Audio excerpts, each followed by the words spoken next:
right, folks, good evening to every one of you. Welcome. It's the third day of Lent, and to the Christian community in our country and across the world, we say, may God answer your prayers, and of course, think Nigeria in your daily prayers. I'm Citizen Jones. Welcome on the program today. Despite setback in Bayelsa State, Zamfara APC insists on review of Supreme Court decision, just as the party plans to approach Apex Court over possible review of its judgment on Adamawa governorship tussle. 21 people killed as police and vigilance group battle Katsina bandits, and later on, panic as Nigeria records first case of coronavirus in Lagos. I'm hanging out with Babajide Kolade Otitoju. Jide, I'm wondering if the distance between you and I is up to 1 meter? No, I'm comfortable because you are not coughing. If you are coughing, well, I won't be on this program.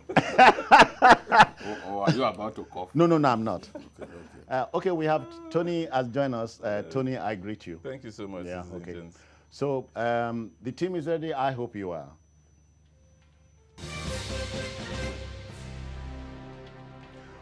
You know, a starving man won't notice a dirty plate. He eats out of desperation at that point. So the moral here is, out of desperation, a man would do crazy things, especially in our country. Adamawa State chapter of the All Progressives Congress APC plans to approach the Supreme Court for a judicial review of the court's verdict on the last governorship election there. The odds favored the People's Democratic Party, if you recall. Now, the party's legal advisor, Shagna Pwamadi Maboyofe, I hope I got that right, revealed that the trip to the Apex Court was at an advanced stage. Be careful what you ask for. You may get it, Jide. Yes, and of course you know Zamfara. The same Zamfara again. Zamfara has been waiting for the Supreme Court to hear his matter. The APC in Zamfara actually have approached the Supreme Court, whereas Adama is only just planning to go to the Supreme Court. Zamfara, the APC in Zamfara feel hard done by. We have to admit that this kind of judgments largely favor the PDP.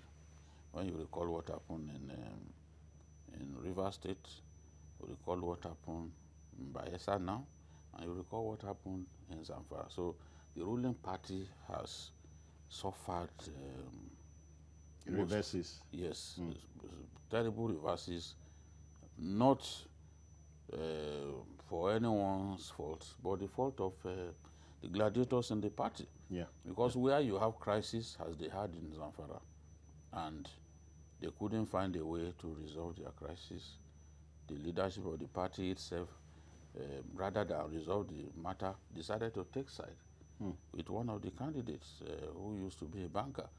And things got worse. The Yorubas will say,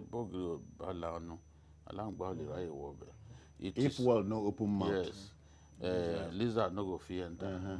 So that is the thing. The division, the petty squabbles within the APC allowed other people to capitalize on their unfortunate situations, and then you talk about opportunistic infection. So it happens in human life, you know. Politicians are good at latching upon opportunities, making the most of opportunities.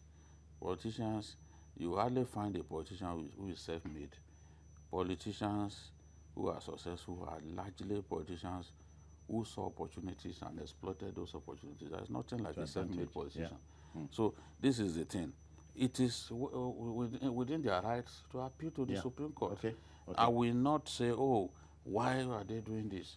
If the Supreme Court decides to listen to them and decided to reverse his judgment, that is their problem, not Babajide's problem. So I will not say, oh, Why is Yari and other people in Zamfara? Why won't they let it go? Why are they going back to the Supreme Court? It's not the business of the hangout. Yeah, No, that no. is well within their rights to do that. Tony, you know, let's go back a little.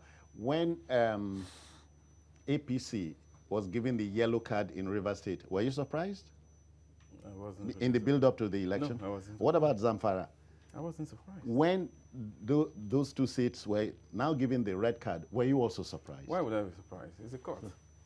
Yeah, Okay. it's a court. I think the politicians should just take it easy. We know what is going on. It's all about power. And they can, just as you said, they exploit every situation, you know, just to suit their own narrative. They want to get to power. So any opportunity, they capitalize on it. Supreme Court is supreme. That's what it's called Supreme Court. Yeah. That's the last level of litigation. And so once they give their judgment, and I'm happy with the Supreme Court judge that gave that judgment 2 days ago. Because if we don't nip it... Tony, it was the happiest day of my life. If we don't nip it, you set a very bad precedent. Because the other case is waiting. All they needed to do is just to sit down and watch the direction of that case. And then they flood the Supreme Court with it. And it will take us nowhere. At the end of the day... There'll be bedlam. Yeah, when Supreme Court sit appeal over their own cases, there's trouble in the land. And it's against the Constitution. The politicians should just take it easy. Because we're sitting down and talking about it. Because politicians feel, we must get this. It's all about power. Yeah. And they should not destroy the court for their own good. Oh, yeah, oh, yeah. And come to think of it, Jide, a great many of them, a motley crowd of those at the National Assembly, for instance, are lawyers. Yes. And they know the law. Yes, but it's not the lawyers alone who are pushing for the reversal of some of the decisions of the court. Yes, but there's some big lawyers are involved in seeking the reversal of decisions taken by the Supreme Court. For example, if you look at what happened the other day, some of the biggest and most experienced lawyers in our country were involved, you know. And Kanu Agabi is the PDP's lawyer in Imo State. He is also seeking a reversal. I know that he has never seen where it happened, but politicians and lawyers are amongst the most. So why push it here? Yes, because you see, I was heading somewhere before you. Sorry, no vex. Make we go there. Now your way now. Politicians and lawyers are amongst the most optimistic people you can find in our country. Oh, yeah. The politician he knows he can't win an election. But even the people around him will already be calling him Your Excellency. Oh, yeah. Oh, yeah. They know he can't win. Yes. Someone who belongs to an insignificant party, they will be calling Your Excellency, sir. And he too will go and gather some vehicles, you know, and starts using a convoy. So the politician does not imagine that there is an election that cannot be won. And that is the way lawyers behave too. They will tell the client that, look, this matter we can win. As long as he keeps shelling out the money, the lawyers are happy. You know, at a point like that, you tend to say, Tony, the lawyers are in season. Yeah. Yes, it's boom time for lawyers. But Frank Tietie, our friend, is in Abuja. He joins us from the nation's capital. Frank, I greet you. How do you do? I'm fine, thank you. My pleasure. Yeah, so we are wondering what your perspective would be on this. Well, it's very interesting that the issue here is justice. I can see a lot has been harped upon the law. Law is not the end, but it's a means to an end. The end is justice. And when justice becomes very elusive, that's the reason why you see people, particularly lawyers and politicians, exercise the need to reapproach the Supreme Court. And they are permitted under the law. To go back to the apex court. The truth about it is this. When there is a case of manifest injustice, as in the case of Zamfara, for example. Are you underlining that? Manifest injustice? Oh, yes, yes. Okay. The reason is this. Justice is rooted in confidence. The things that have happened in our country recently have been mind-boggling and shuddering, especially with regards to the decisions from the Supreme Court. You know, everybody has a sense of justice. The ordinary man on the street has a sense of justice. The law creates a legal process for attaining justice and not for, circumventing justice. So when you look at Section 14 of the Constitution of the Federal Republic of Nigeria, that states clearly that Nigeria shall be governed according to the principles of democracy. So it is not democracy when you don't allow the majority to have its way. Democracy is about democracy is about majority in numbers. So when we have elections and then the majority wins, the majority popular votes are cast for a particular party, you don't, for any reason, particularly legal technicalities, to throw away, circumvent those sacred will of the people expressed through the votes. And so, whereas Bayelsa has been decided, I can now focus on Zamfara. Yes. In a situation where a party, the ruling APC party, currently ruling APC goes into an election and wins a majority popular vote for virtually all the elective positions. Now, for an internal matter which happened before the election, which could have been resolved according to law before the polls were declared, after allowing the party to go into the poll, winning majority votes, and then for technical reasons or whatever happened, you now give its victory to a party that didn't ask for it, a party that didn't get majority votes. Frank, let me confess, I admire your submission. Okay, I wish I was on the bench. You know, now is it wrong to begin to look at the cause? I mean, the effect, and forgetting the cause. When the INEC gave APC the yellow card, as I said, were you surprised? Let me say that again. Were you surprised? Those are usually the intrigues that follow nomination exercises prior to elections. I could have been surprised. I couldn't have been surprised. And what about the electoral law, Frank? The electoral law. No. Those who should take blame. Section 31 of the Electoral Act, for example, places ample blame and punishes those persons who do not comply with the Electoral Act. But all of these processes are before the election. You don't throw away the will of the people. We are talking about an election that has already been held already. Frank, especially in a peculiar environment like ours. I'm here with Jide and Tony. Jide? Yes, I think the point that Frank is making is that we should have decided that matter before the election. And it's possible to decide that matter before the election so that we know who is permitted to go into the race.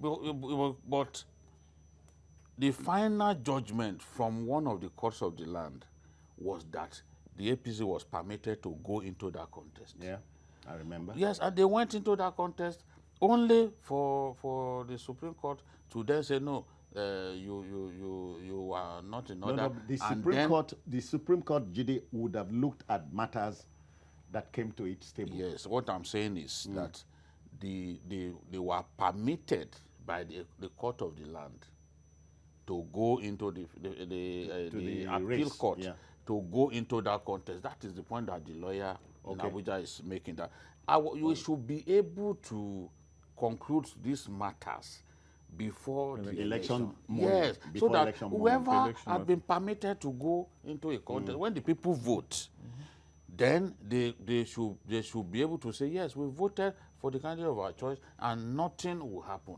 Okay. All right, Tony, quickly, any query for opposer for our man? I think Frank? it's in order for me. Pre-election matters also. I think we need a lot of reforms here. That is it. Because you don't go into election at the end of the day, tell you, things that should happen before election ought to have been taken care of before election, because the election itself. Election morning, we And don't then end up going forth the and other back. point that I'm sure the lawyer could even get to that if we have more time, is the fact that some of those elective positions that were eventually taken away from the APC had even been decided unopposed. There was no contest for some of those positions in the past. So if the bigger problem was the fact that APC had conflict over the governorship election, why did it eventually affect every elective position? in the state. That is the issue. Okay. Frank, thank you for your time. Frank, but mine is this. If you're still there, Frank, the Ibibio, Army Ibibio, we have this proverb, meaning as you talk to the hawk, you are talking to the mother hen. Don't you think the political class owe us a lot here?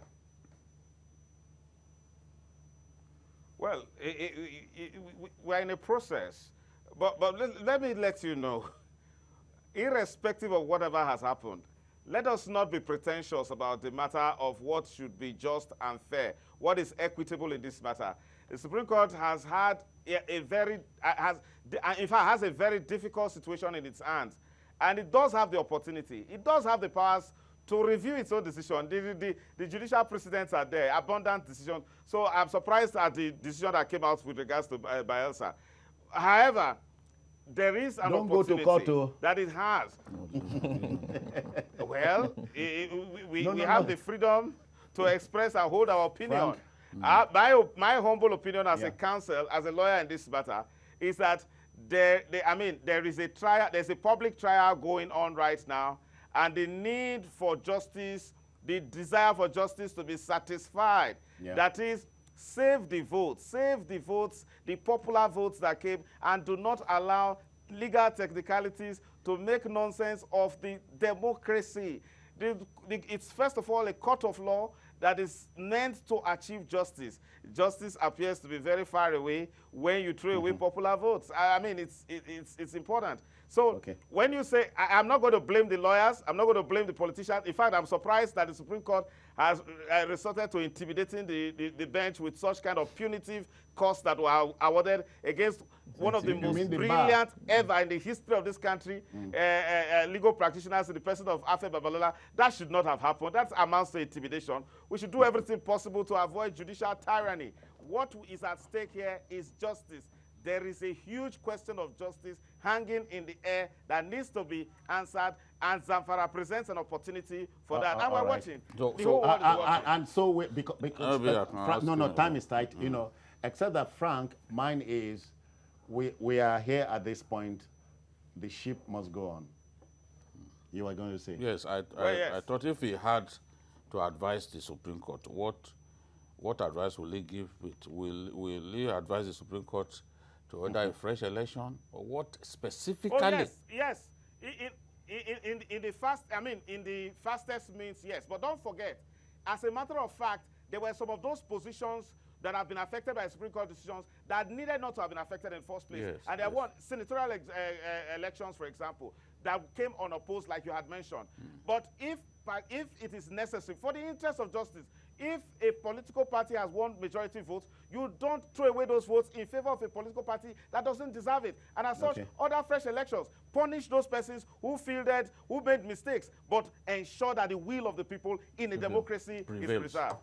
Thank you, thank you very kindly, Frank Chichi. Tony, we are in a cul-de-sac because this will be a recurring decimal. Let the politicians allow the sanctity of the ballot box to hold. That's otherwise, and save these courts, these hassles. Yes, if the politicians do their homework well, go into election without any blemish, clean, we won't have this. But at the same time, just based on following what Frank just said, I think Supreme Court itself, I know we call it Supreme Court because nobody wants to, to talk to. talk too much in that direction, but I think they need to do a lot of reforms there too, because really, in a state, just with one stroke of a pen, you cancel an election. Even people who electorate, who voted, who are areas that has no problem at all. Do you remember at the end of quickly, the day, got involved, gets involved. Won by popular votes, but something had to, because that's a land that respects the rule of law, and the politicians there play by the rule book. They play by the rule books, we know. But now, look at this issue now. You can see that, like the Supreme Court, since I was born, I've never heard the Supreme Court being ridiculed the way it's going right now. Something is wrong somewhere. We just need to sit down, look at these issues holistically. There's no big deal there. We can do it. I've not seen, the other day, I think last week, there was this protest at Justice Muriel Deli's residence. I've never heard such before. That was sure. I never heard that before. And then it's happening now. So will they go now to Justice Amina? I'm waiting for that to happen. But I doubt it. I doubt it. So it tells... and that same woman had given, had read the lead judgments in many cases involving the APC. So just because one didn't favor the party, you then call her all kinds of names and then decided to storm her house. The governor of Lagos State, the lead judgment that secured his position as governor through the Supreme Court was read by her. And there had been others, not less than 5 that I can recall, that favored the APC. Okay. Gentlemen, but because we must move on, I think practitioners, politicians must save us this hassle, this nightmare, you know. I agree. Because the ace is in their hands. Play the game by the rules. Okay, as we always say, the debate must continue. To be or not to be, that's the question. Now, my country continues to yoke, avoidably though, under a freewheeling, cutthroat bandits who are becoming gutsy by the day. Gurbi village in Kankara local government area of Katsina state was to taste the extreme bitter taste of banditry on Thursday. Our information is that the devil-may-care gangsters struck at about 3 in the morning on motorcycles, brandishing assault rifles. At the end of the day, the police, the vigilance group, could not do much. 21 luckless villagers were mowed down in cold blood. Are we damned? No, we are not damned. Actually, the table turned against the bandits in this case. The bandits, 17 of the bandits were killed, and they killed 4 villagers. So it's not exactly a case of bandits overrunning a town. They came, rustled about 80 cattle, okay. But the fight back by the vigilance group and the police led to the killing of 17 bandits. I am not going to jubilate over the killing of those bandits because I know they will be back. And when they are back, they will slaughter the villagers. So it has happened so many times. You are sounding alarmist. This is what happens all the time. You see, I'm familiar with the behavior of these bandits. But that's what I meant by freewheeling bandits. They are freewheeling. And when you confront them, as when the vigilance group confronts them, they mount a fight back, and the fight back is usually bloody. There was a day, I think in 2013 or so, when bandits killed about 90 persons on a market day in Zamfara state. Why? Because before then, the vigilance group had dealt with them. They are better armed. Some of these bandits have rocket-propelled grenades. They have even artillery pieces. So they have weapons that the vigilance group has not got. It's very well organized because they make money and they invest some of their money on weapons. You need to see some of their videos. So this is the thing.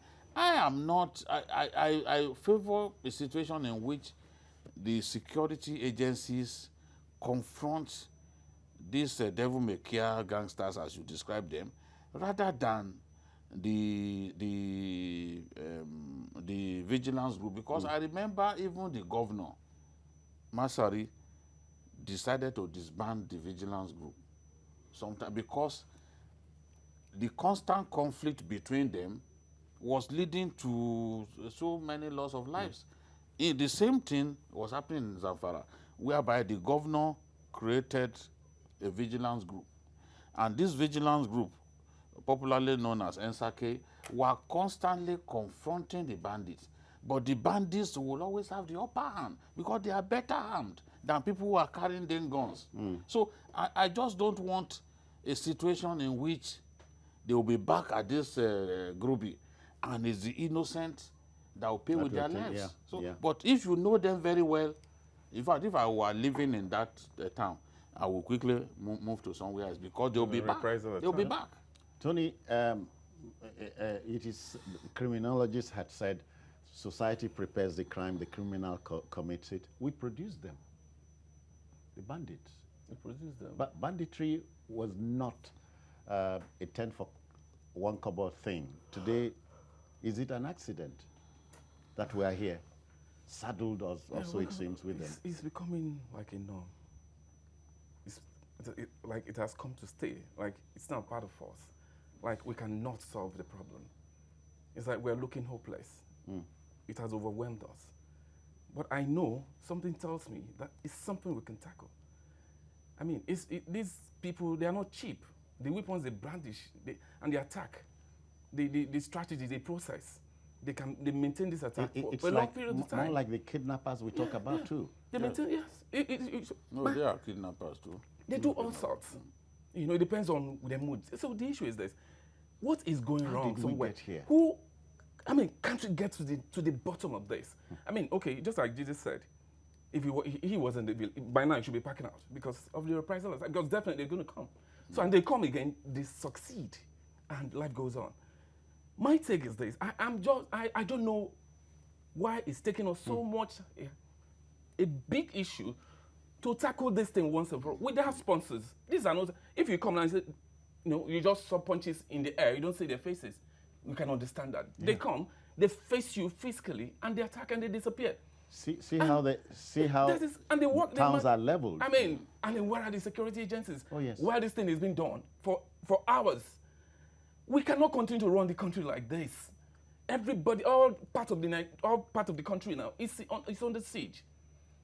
The other day I think the governor of Katsina State that went to meet the bandits somewhere in Katsina State, which means they are not masked. These are faces we know. No, they know where they are. Yeah, so why can't we deal with it? We are not ready yet. That's a fact. We know these people. So why can't we deal with the situation squarely and get this thing sorted once and for all? Going around this in circle and negotiate. They are killing people every day and you know them and you're still doing this. We can't get out of it. It means we are joking with this thing. Yeah. We know the situation. We know the solution to this problem. Don't lose your cool. The last time you did, it feels for we know the government needs to be active on this. They need to tackle this thing once and for all. We know how to do it, except they don't have the political will, or except there's something going on underneath that we don't know. It brings to mind the Amotekun thing and all the, but then we'll take this breather. Let's go on this break. We'll be back.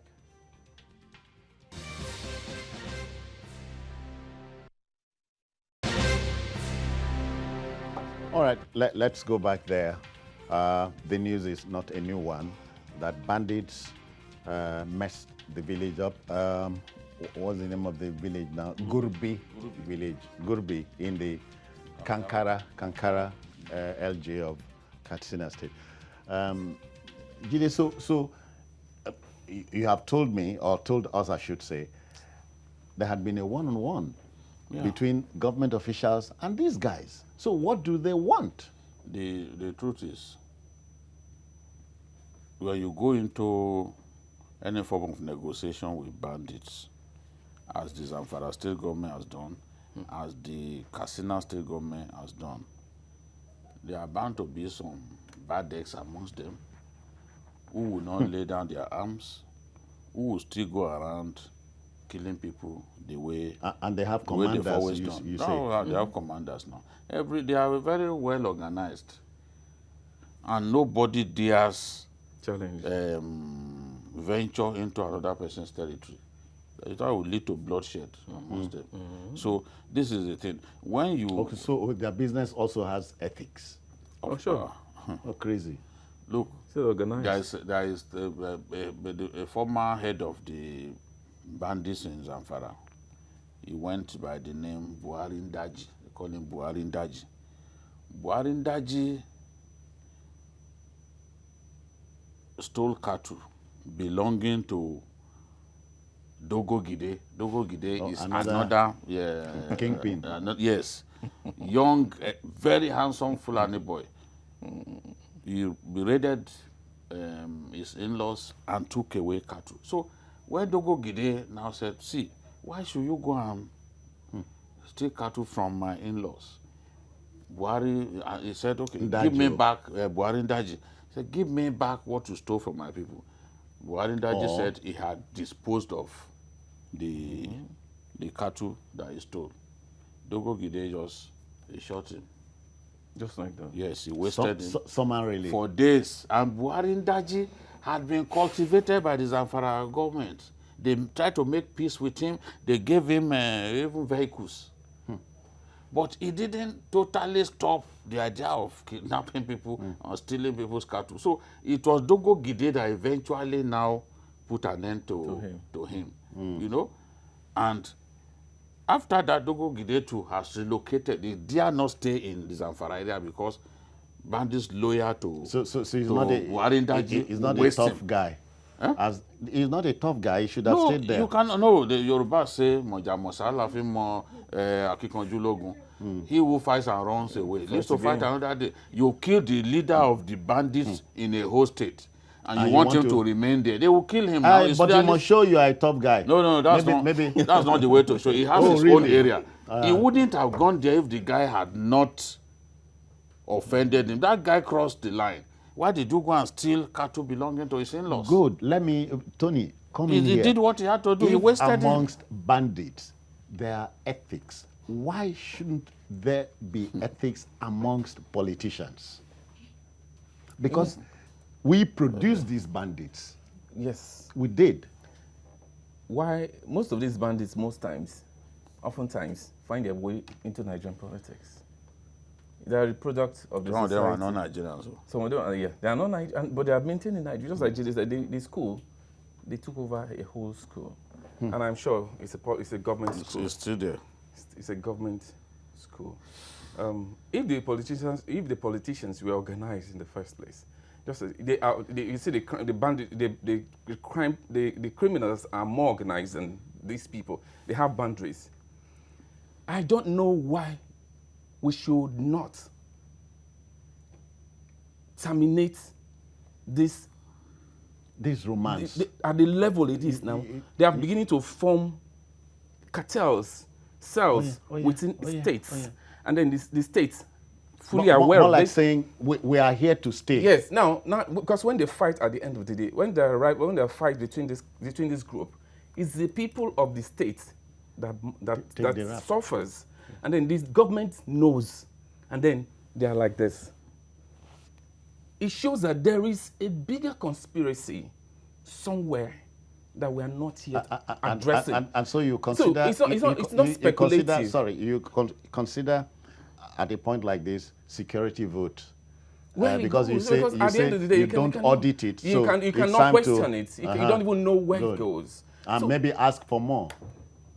So we have bigger problem concerning security in Nigeria. And I don't know why we cannot solve it. I don't know why the politicians are taking it the way, I want to believe it benefits them. Because that's the only reason why they will. No, it's not. No, because it's not. Or they enjoy it. Maybe they enjoy it because maybe they capitalize. When Masari went to the forest to engage with this guy so that they can stop killing his people, he took a risk. He took a risk. And many people, they would have killed him. Yes. Many people were saying, Yeah, you stood beside Warinda With all the arms, I saw them. He had the AK-47 and all that. He took a risk because he wanted an end to the mindless killing of his people. So I would not say that a Masari, for example, was enjoying the banditry. When the Secretary of the Government of Katsina State, Dr. Mustafa Inua, drove into the camp of the leader of the bandits. That's at the school. Yes, you know, they call that one Dangote. He's the leader of the bandits in that part of Zamfara, of Katsina, you know, in the GB area. He took a risk. I saw him. So I cannot say that, oh, they are benefiting. What is the benefit? Okay, they are spending state funds trying to placate this because they... that's what I'm saying. You can argue that they should not give them money. Exactly. No, that is where I'm going. Okay, gentlemen, no, you can argue that they are should not we give them curing money. the cause or the effect? Hold on. It's like you're watering a flower. We have not defeated these enemies of the state. But when you look at a state like Zamfara, where the killings were most unbearable, you can see that there is peace now. They are not killing people in Zamfara the way they used to kill people before the election. At that time, almost every day we were talking about Zamfara. They will kill up to 60 persons in one day. The next day you still hear that some people have been kidnapped. Without gumption, you know. And the security agencies were powerless. We deployed the military, we deployed the Air Force to Zamfara. But we could not tame these guys until this new governor came and then made peace with them. Now, I suspect that a lot of those who should be operating in Zamfara, because there's no basis for them to operate anymore, they are the ones who are now terrorizing neighboring states. I said it at that time that, look, states contiguous to Zamfara will suffer because namely these Katsina, guys, Kaduna, you know, Kano. all of those states, no, Kano, they don't even have a problem. Niger. Niger, a lot of them are moved from Kaduna to Niger. Niger is the worst now in our country when it comes to banditry. See, that's the problem we have. Okay, we must move on. But it cannot be. You know that one of those songs, Shina like this, we go the day. Exactly. I hope we know when to apply the brakes. I hope Inside life. we do. Exactly. Yeah. Inside life. All right, By you know, inside life. it was bound to happen to us, as it was with the Ebola virus disease, except that from experience, our country will never be prepared for it. It's now official. The first case of the dreaded coronavirus has been reported in Nigeria, and especially here in Lagos. But federal and state authorities are battling to contain a possible spiral effect. The governor's briefing became necessary to put out key information and prevent the spread of rumor and fake news after the index case of coronavirus was recorded in the state. We have gone out, people are out there now trying to track every of suspected interaction that this patient might have had contact with, and we're ready. Our facility has been fortified to continue, if need be, of any form of test and containment if need be. The important thing to know now is that the patient is confined. We have aggressively started to identify all his contacts all the way to the airline, and that process started around 3 a.m. This morning. It continues as we speak. As part of efforts to enhance its communication with the public, some helplines have also been made available by the state government as a reporting and feedback mechanism. 0803 35 65529, 0805 281 7243, 0802 3169 485. The Yaba Mainland Hospital is where the index case is being attended to. The first case of COVID-19 patient in Lagos, Nigeria has been said to be clinically stable with no serious symptoms and is being managed at the infectious disease hospital here in Yaba. Here, Dr. Abimbola Bowale has been handling infectious diseases for more than 10 years. His vital sign is stable, is conscious. We discussed this morning. It could be transmitted by aerosol. That means that it is airborne. And then you could also get it by touching any person that is infected. So when we go in to see patients, we actually put on some special materials so that we don't get it either by airborne or by touch. Nigeria has now joined more than 50 countries scrambling to contain the outbreak of the novel coronavirus, with scores of persons already under surveillance from Turkey, where the index case boarded a Turkish Airlines flight to Lagos and Ogun States, where he went for a business meeting. It is an Italian citizen who works in Nigeria and returned from Milan, Italy to Lagos, Nigeria on the 25th of February 2020. He actually landed here in the evening of the 24th, but by the time he got into his residence, Lagos, already 25th. He was confirmed by the virology laboratory of the Lagos University Teaching Hospital, which is a part of the laboratory network of the Nigeria Center for Disease Control. We have it's a 100-bed, okay, but we are also now building outside tents that can be covered in, but what is ready now is the 100. So we can extend that capacity maybe to 200. But in case of epidemic, in case of the number, we don't pray that, but we must be ready. So we've identified 4 other hospitals. We are general hospital that has the space where we can actually isolate people, 4 others that can have minimum 50, 50, 50, so that at least we can ramp up to 400 at a single time. We hope that's not going to be the case, but we are ready. As long as we are able to track people and bring them in, there should be no panic. The total number of confirmed cases of coronavirus stands at more than 83,000. It has left nearly 3,000 dead, with no fewer than 36,557 who have recovered. 83,000 worldwide, though. But Tony, you know, you are preparing space for 100 to 200. So we are expecting patients? Yes, of course. Is that what we are saying? We have to be ready. We should be expecting now. Sorry.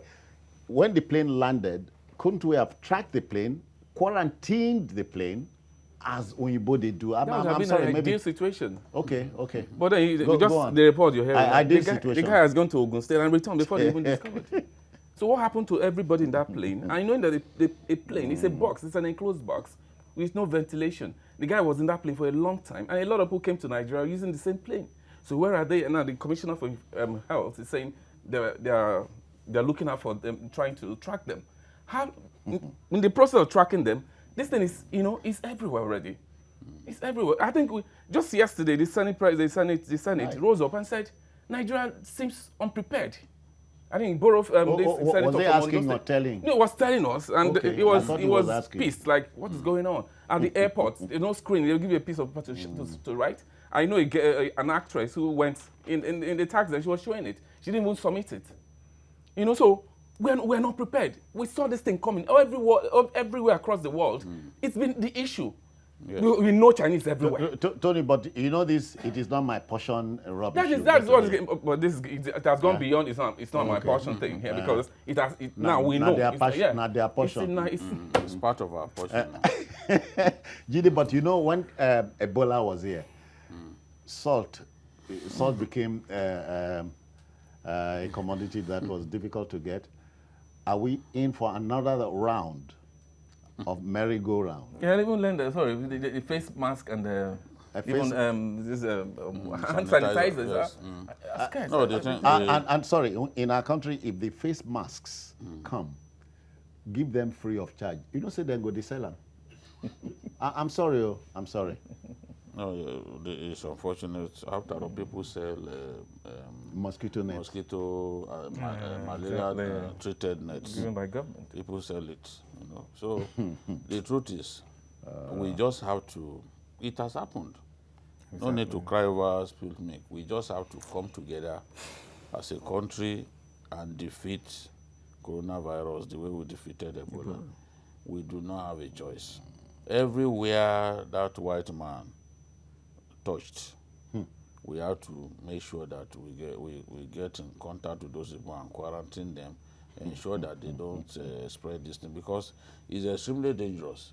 all the antiviral drugs that you use for cold and similar infections will not work against the coronavirus. It will not work.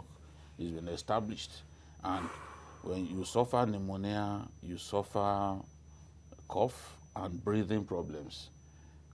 These ailments, pneumonia especially, can kill in record time. Yeah. So because you must do our best to make sure that this is defeated. And even globally, this sickness is causing so much problems. Countries, their economies are in problem at this stage. Look at a country like New Zealand. China is their #1 trading partner. Yeah. Chinese spend about $180 million every month, in New Zealand, just on tourism. Now nobody wants to want them to come to his country. So you can imagine. So the first quarter of this year, the economies of countries that depend highly on tourism will be negatively affected. You heard Italy, all the playgrounds are deserted. Yes, it's Juve and Inter Milan, the two biggest teams in that country. I hear 5 now, matches they are going to play. They are going to play closed doors behind closed doors. Nobody will watch them. And you can imagine the biggest game of the season. Imagine fans not watching. Juventus, Milan. Those are they are the two biggest teams currently, the biggest rivals in their country. Now you play a match between those two teams, and nobody will watch. Even the players will not be energized enough. They won't give their best. But ours is this.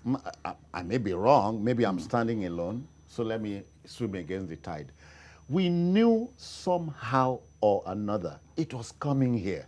Yes, we knew that it could come here. We didn't need the prophet to tell us because no prophet saw it. So we knew it was coming. You see, there were steps that we could have taken.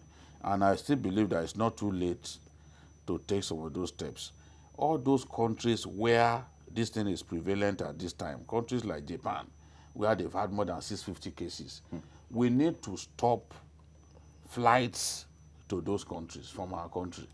Or receive flights. Or even flights into the country. If they have not landed as we are speaking. Yes, Italy too, they've had so many cases, So we need to stop flights.